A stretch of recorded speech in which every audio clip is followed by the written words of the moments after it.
This is a lecture from Open Tuition. To benefit from the lecture, you should download the free lecture notes from opentuition.com. So hopefully you've had a little bit of practice looking at the revenue from the sale of goods. Remember we had those, how many criteria was it? Yep, 5 to go through there and look at the recognition criteria. We're now going to go through and look at a similar aspect but to do with the revenue from the provision of services. So again, you have certain conditions that need to be met. You will see that there are only 4. However, you do still have the 3 that we had before from the sale of goods. And those that I have highlighted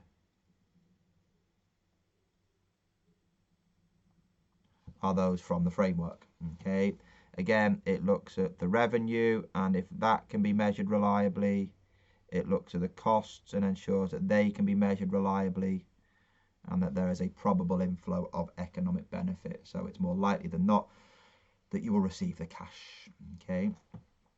What changes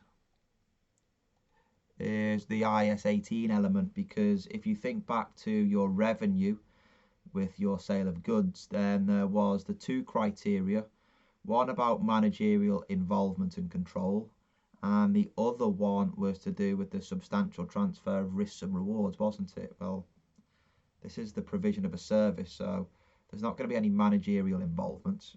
There's not going to be any transfer of risks and rewards with regards to a service. You know, we at Open Tuition are providing you with a service.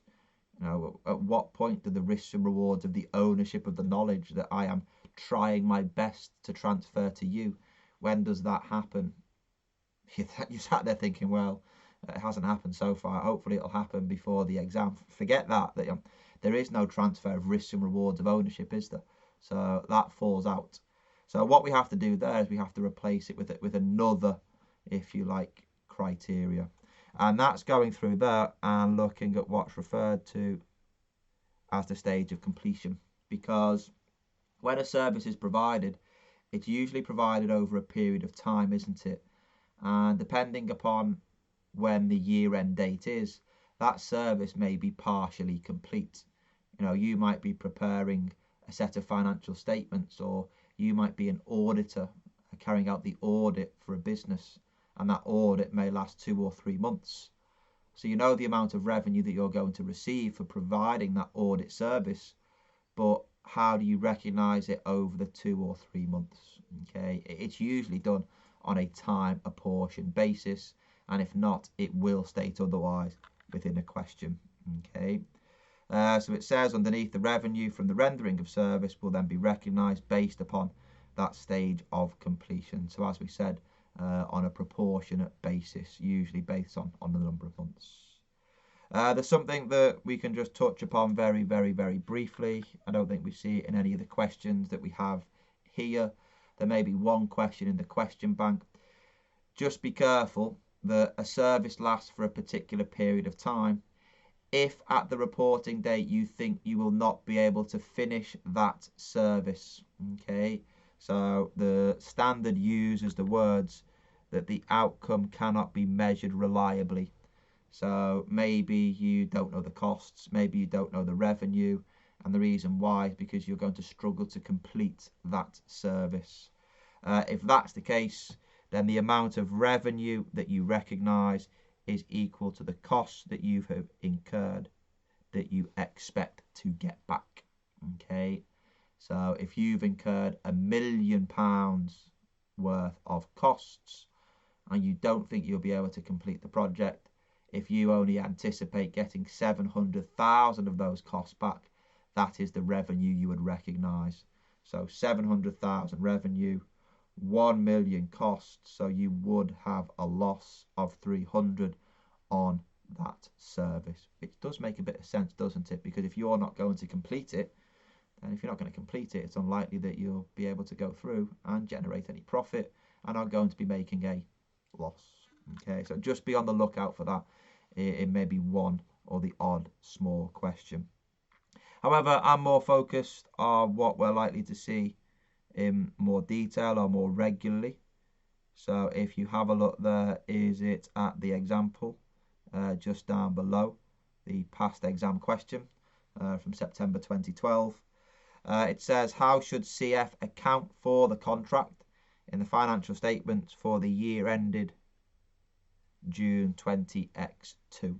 Okay, so what you have is CF, a contract cleaning entity, signed a contract to provide 12 months cleaning in an office block, so a provision of service over a 12-month period. The stage of completion will be based upon how many of the months that have been completed.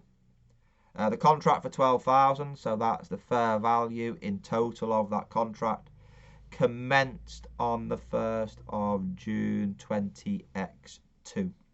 Okay, so the 1st of June 20X2 is that we have provided, is it 1 month, isn't it, of contract cleaning? So the revenue that we need to recognise is going to be 1/12, isn't it? The terms of the contract provided for payment 6 months in advance on the 1st of June and the 1st of December X2. CF received $6,000 and the work started on the 1st of June X2. So what's happened within the question? Well, you know, if we want to analyse it out, then what's happened is that we have received cash, haven't we?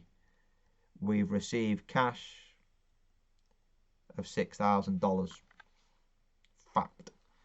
What's the journal entry for that? Well, that's to debit the cash, isn't it? Okay. So we're going to debit cash with $6,000. Don't look at the answer just yet. Let's work it through. What do we then have in terms of the revenue? The revenue that we have to recognise is that we're 1 month into a 12-month contract. 12 months are 12,000. So we recognise revenue at the end of that first month of $1,000. To recognise revenue, we credit our revenue, don't we? We have a bit of a problem, don't we? The journal entry doesn't balance. So what we need to do there is we need to put in, is it a balancing figure? The balancing figure there is 5,000. That balancing figure is a credit, isn't it? What's that credit going to be related to? Well, it's related to the fact, isn't it, that we've received some cash in advance and we're going to recognise the revenue from that cash at a later period in time, aren't we? We're going to recognise it in the subsequent 6 months. We've already recognised 1 month, so the remaining 5 months are yet to be recognised. So we will go through there, won't we? And record that as your deferred income. Okay, there we go. So we debit cash with 6,000, credit revenue 1, credit deferred income 5. That's when you take a deep breath, because you then look at the answer and pray that what you've got is within there, isn't it? So if you look at A, debit cash 6,000, credit revenue 6. Well, we're not crediting revenue as 6 because that's recognising the revenue immediately, isn't it? And not spreading it over that 12-month period. B, debit cash 6. That looks good. Credit revenue 1. That looks good. Credit deferred income 5. Hello? Does that look right? You bet it looks right. That's the correct answer. If you want, by all means, go through there and have a look at C and D. D, definitely not right, is it? Because we don't credit the deferred income with the full 6,000 at the end of the year. We'll have credited some revenue with the 1,000. Okay, so it's not D. And likewise, it's not C either. Yes, we debit cash, but again, we don't credit the revenue in full at the start of 12,000. So the credit to the revenue, that's wrong. And they've just thrown in a balancing figure as a debit to receivables. and put that in there as 6,000. So C is wrong. So the right answer there is B. Everybody happy with that bit there? Just double check, go back and look at the entries that we've made. Remember, we're basing it, aren't we? That revenue is done on a stage of completion, isn't it? And we're 1 month complete out of the 12 months. Work through the example again. If you're stuck, feel free to ask on Ask the Tutor. If not, have a go at some of the practice questions on the revenue from the provision of services within whichever question bank it is that you choose to work your way through. So let's have a look at the scenario whereby a company not just sells goods, but in the same transaction sells goods and services. So it's probably a type of transaction that you as a customer of a mobile phone company have entered into, because what you do there is you sign up to a contract, don't you? And with that contract you get a phone, and then you get maybe 1 year or 2 years worth of calls and data. So the sale of the phone is the good, the calls and data is the service.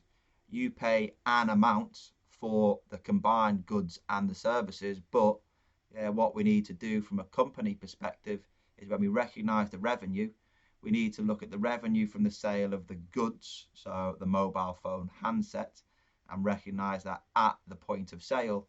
And then the revenue from the service, so the calls and data, we need to spread that over the 1 or 2 year contract.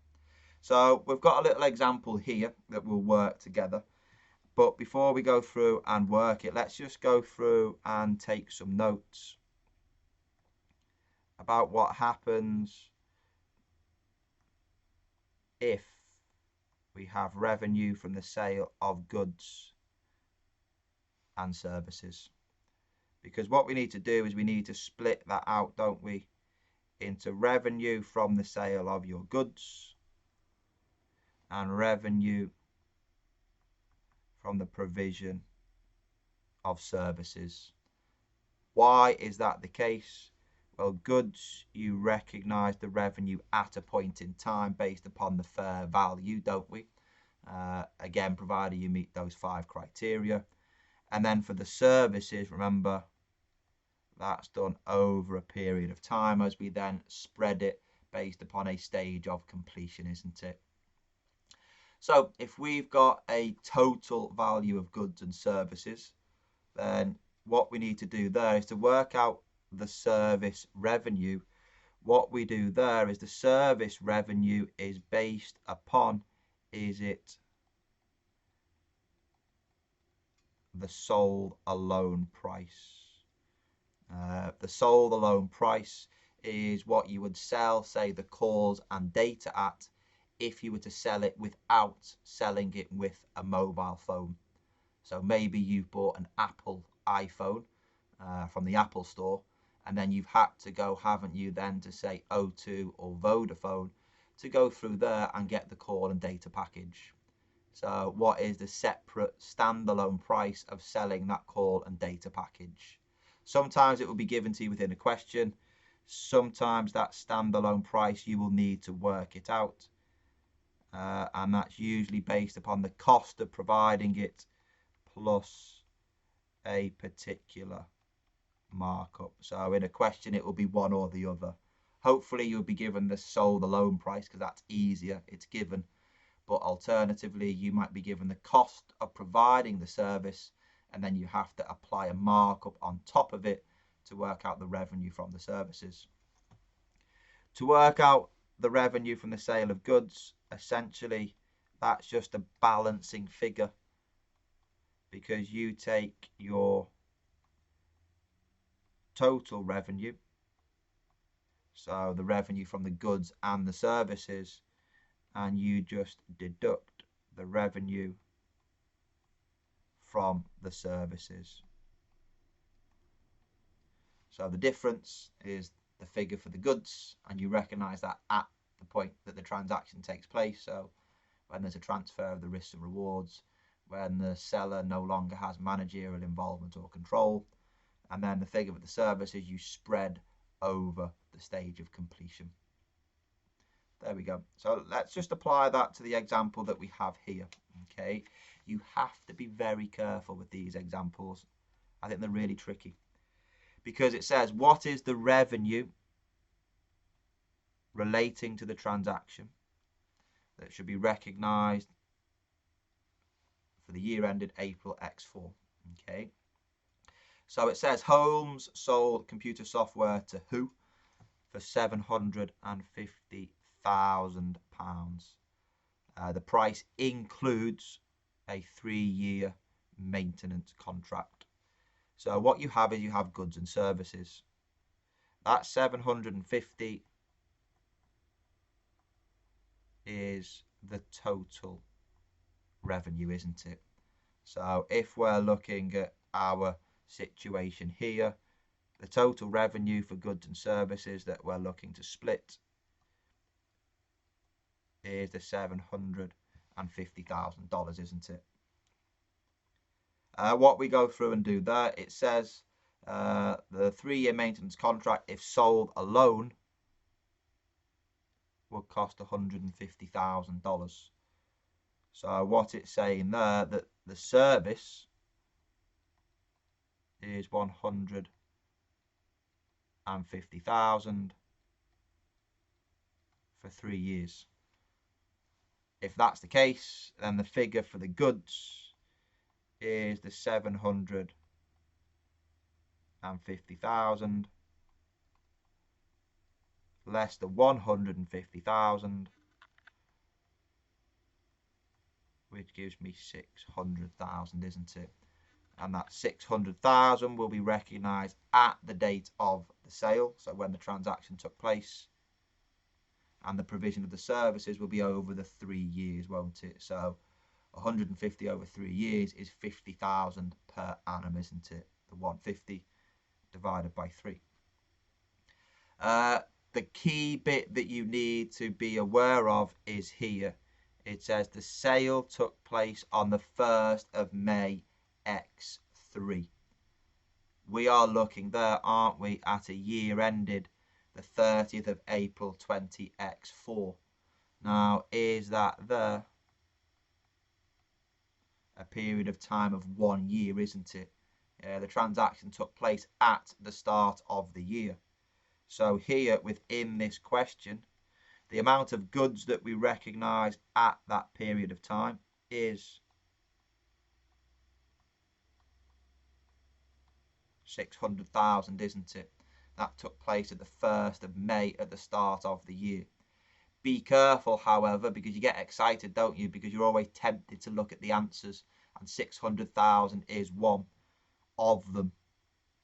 But don't forget here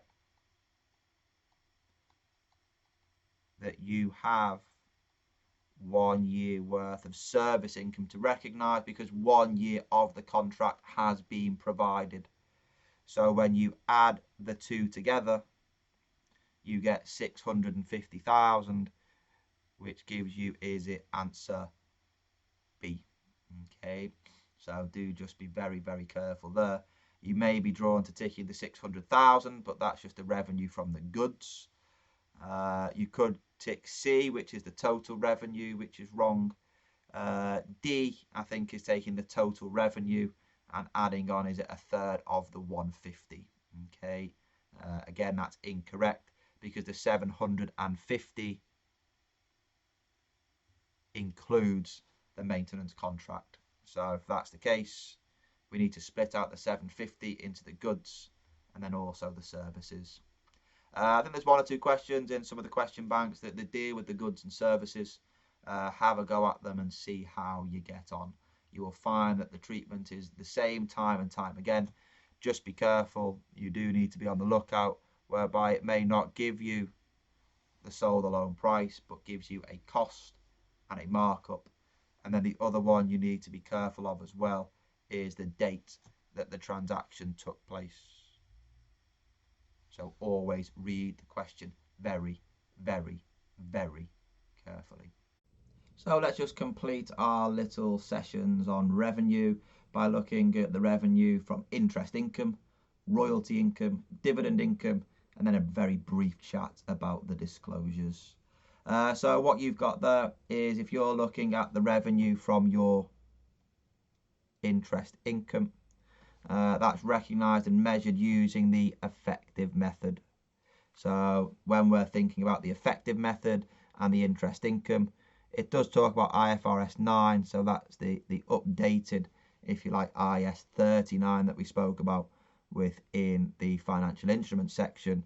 But remember, if you have a financial asset and if it is there held at your amortized cost, which was usually an investment in redeemable debt, wasn't it? Then the interest income was based upon the effective percentage, wasn't it? None of that coupon rate nonsense that we looked at. It's just the effective rate of interest that you use. Okay. If we wanted to, we could actually go through and think about one of our earlier examples within the session that we looked at. So if you go back to the start of the chapter, and if we look at the start of the chapter, there was an example. Oh, careful, gone too far. Let's just scroll up there. We have there an example, is it SFD, wasn't it? What you've got there is that we dealt with the fair value of the goods, didn't we? And we recorded it at the 4762. It said that there is a 1 year interest-free period, but essentially, you know, that there isn't any interest-free, is there? Okay, you have to pay 5,000 in a year's time. So there has been an increase in the value of the receivable, and that increase in the value of the receivable is because there is interest income, isn't there? So income to the company and expense to the customer. So what we've got, it doesn't mention it specifically within the question, but I think the effective rate should be 5%. If you were to discount 5,000 back by a year at 5%, so if you divided it by 1 plus r to the power of n, where r is the 5% discount, n is 1 because it's 1 year, and I think you get there, isn't it, as 4762. So in setting the price that you pay in a year, they have considered the time value of money, and they have considered it there at 5%, haven't they? So what would happen is that in that year, is it December, was it 20x4, then your opening figure on the receivable is the 4762, isn't it? You apply the effective rate of interest, which is 5%, isn't it? And is that then 238, isn't it? However, you just need to be very careful, don't we? Because when you're taking the 238 and the 5%, we need to go through there, don't we, and take, is it 5% and multiply by 3/12. So does that give me around about, is it 59? The cash that you receive in the first year is nothing.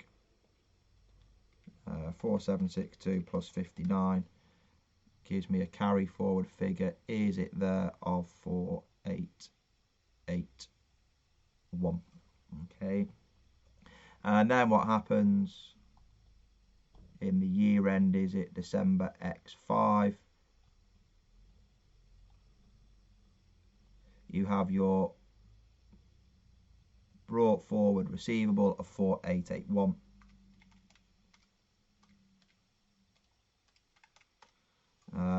Remember, we went with, was it, I think it was October, November, December, was it 3/12 in the first year?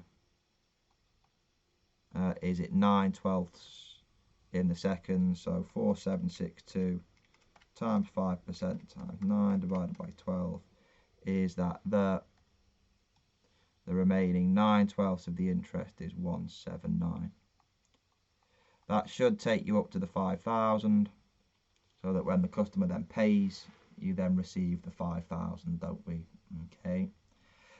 If you're curious, which I'm sure you are, to the journal entry there, then the journal entry that we have is that you are going to debit your receivable with 59 and credit your interest income with the 59. So you've increased your receivable asset and you've increased, is it your interest income? Okay, there we go. Don't worry so much about the second year, just focused on the first year, whereby you have interest income, is it of 59. There'll be a bit more interest income in the subsequent year. If we go back and have a look, is it there at the other bits and pieces, royalties. So you recognise the revenue from your royalty as the song is played on the radio. That's when you get your royalty in, isn't it? Or when somebody uses it in a movie. Even if you haven't received the cash, you still record or accrue for that income. Okay, so credit revenue, and you will debit your accrued income. So if you're a fan of journal entries, a couple of you like saying, no, I'm not at all. Then you credit your revenue, don't we? And we debit accrued income. So accrued income is your other receivable, so to speak, isn't it? The dividends, they are recognised on a declared basis, because once that dividend has been declared, that is when you have the right to receive it, isn't it? So at that point you can recognise the dividend income through your statement of profit or loss. Okay. In terms of the disclosures, again, feel free to go through and find a set of financial statements and have a look at the disclosure notes. All you need to go through and do with the disclosure notes for your revenue is disclose your accounting policy.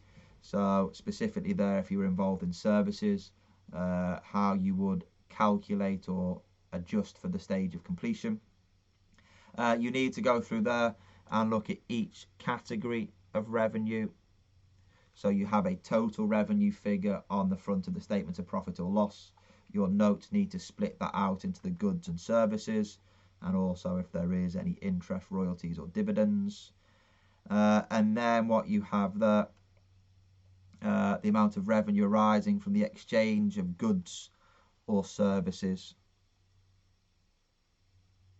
Not something that we've really mentioned upon, but maybe you have a barter transaction, which is where you will exchange goods of the same type and not receive cash for it. So milk, the milk commodities, the milk market is something there whereby milk producers will commonly do that and exchange the goods. You don't recognise any revenue if you're swapping milk for milk. You're thinking, why on earth would we swap milk for milk? Maybe it's to try and get a particular type of milk in a particular part of the country, and if somebody you know has that milk, then what you will do is you will get them to supply the milk to your customer, and then you will reimburse them by giving them back some of your milk at a later date. Okay, so if that's the case, there is no revenue that's recorded within your books. Therefore, you would need to disclose the amount of revenue that there has been under a barter transaction. Okay, so don't stress too much about that, just a tiny little bit to go through there and add on, whereby you exchange goods that are similar in nature. So commonly milk, you need to disclose the amount of revenue because you do not actually recognise any revenue within your accounts. So a disclosure of the amounts to let the users know how much has been exchanged. Other than that, that's it for IAS 18 and revenue, done and dusted. So there's only one thing left for you to do. Get stuck in to the questions and work them through time and time again. Good luck, keep up the hard work, and I'll see you in the next session, which, if memory serves me right, is construction contracts.